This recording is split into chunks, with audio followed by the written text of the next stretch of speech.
Hi, my name is Elise, and this is my dad, Wayne. We have all your jewelry needs covered at Austens Jewellers on Elizabeth Street, just down the street from this beautiful old Community Futures building we're in. Thank you to the Chamber of Commerce for putting this on for us. We're so lucky to be a part of this growing community and with all these small businesses. The Chamber put this small business TED Talks together, so we're here to talk diamonds. We've been here for about 31 years in the foothills. We've been 6 years now in Okotoks, right downtown, Old Town, family-run business. It's just been very welcoming, and we love Okotoks and love where they're going. And in the 31 years Dad's been in the business, we've been through a lot of challenges, and this last year has, put a lot of strain on all of us. So we're so lucky to be a part of such a small community, and all of the little small businesses in this town have really thrived, I think, through this all. And we're so lucky to be able to be a part of that. And thank you to our local shoppers who continue to don the doors of all of these businesses. They're cool little lineups down the streets where you get to see everybody waiting to get inside. It's pretty amazing, and we're really lucky. we've been very blessed. Let's talk diamonds. What's your favorite part about a diamond, Dad? Well, the good old 4 C's manual, that's always one to start with. I mean, everyone needs to know about that. And I brought this little guy along just to show what I'm talking about. But there's normally 4 categories in diamonds: cut, color, clarity, and carat weight. And I've listed them in that order, thinking that that's the most important. First would be cut. It gives you the shine, the brilliance, the scintillation that everybody wants. And it all comes from the proportions of this little gaffer. So if it's not cut properly, or the angle of incidence aren't the same as the angle of refraction, it just doesn't sparkle as much as it should.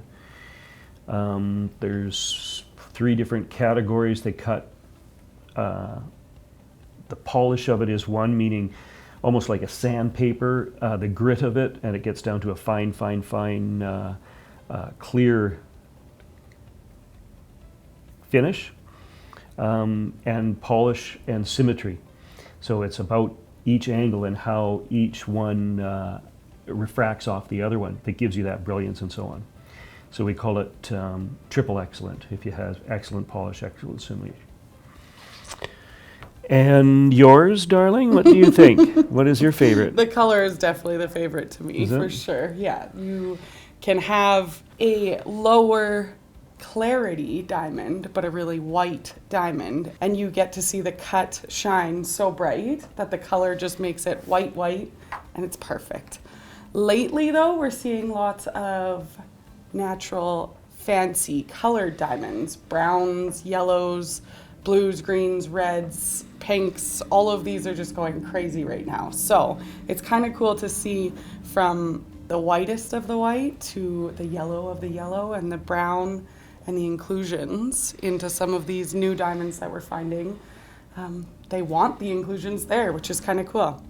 The color grade starts at D and goes to Z. Have you ever wondered why there's no ABC? Why? I don't know. I just wondered. I thought you maybe knew. I should probably look that up. Yeah. I don't know that. So that, D would be the top of the line. So and D, E, F they call near colorless, and then it goes down the list. And this pamphlet that we've got at the shop all the time is really good information to take away to show all of these things that we're talking about. The next one is clarity. And really, clarity is just really the absence of inclusions. So the more the inclusions in a stone, the lower the grade.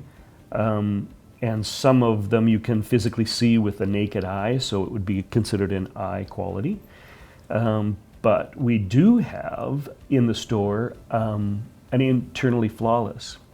So I've never even seen a flawless. Have you? Just that last year, we kind of started seeing them more. The diamond producers were letting them go a little bit easier. In the shows in around the country kind of thing, they'd show some of these stones, but I physically have never seen a flawless, and we have 5 internally flawless in the shop. So they're spectacular stones. So that means internally flawless is that they have the cutter has left part of the crystal on the outside of the stone, so that Elise and I and any professional can tell that it's a diamond. With now all of the lab growns and the moissanites and so on, when you look at it, they've even put inclusions in lab grown. And so when we see this inclusion on, or not an inclusion, I should say, the crystal formed on the outside, it means that it's a diamond and everything else in it is perfect. So that's, clarity is really just the absence of inclusions, really.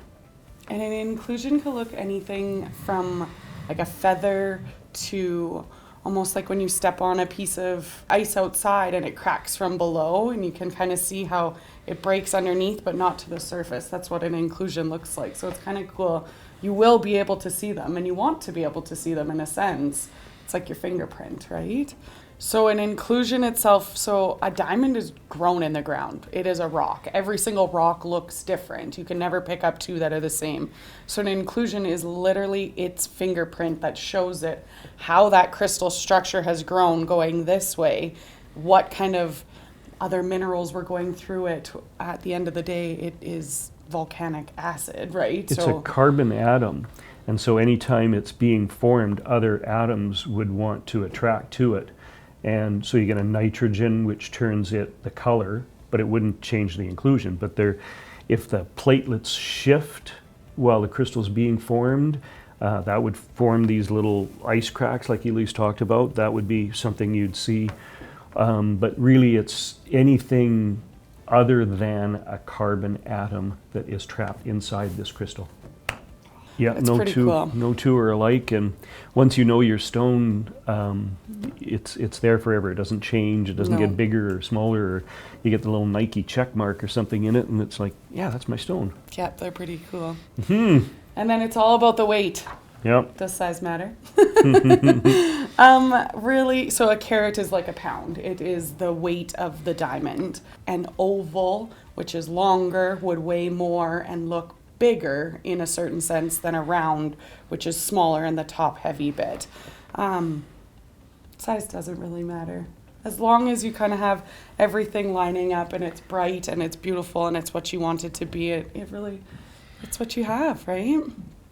I often think also that it's the carat weight is a weight, not a size. So if this was a 10 millimeter stone from side to side, and it was cut perfectly, then all the proportions back to cut again would be in the right proportion. But if it was 11 millimeters and it weighed a carat, then obviously the proportions would be off at an angle or whatever, and light refraction doesn't go through it and so on. So the carat is, we often determine it as a millimeter rather than a carat, because it's something you can physically see rather than a weight of something. Anything else? Trends, hun? What's trends other than the yellows? Yeah, color diamonds, ovals, any shape you can think of is really trending right now for sure. You've got to come in and see this stone.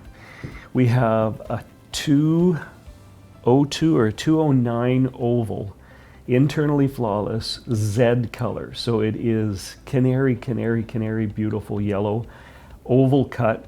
The most spectacular stone I've seen in a long time. We just got a macro picture of it the other day, and it's amazing. You can't see anything in it except for its perfect little facets throughout. It's pretty cool. Yeah, it's surrounded in real white D colored diamonds too, so it's really brilliant, and it's pretty fabulous. Other than the internally flawless, those are probably my two showstoppers of the season. So come into Austens Jewellers, please, and just come and talk diamonds, colored stones, birthstones, silver, gold, watches. We've got it all, and we're very passionate about what we do, and hope to see you soon. Thank you.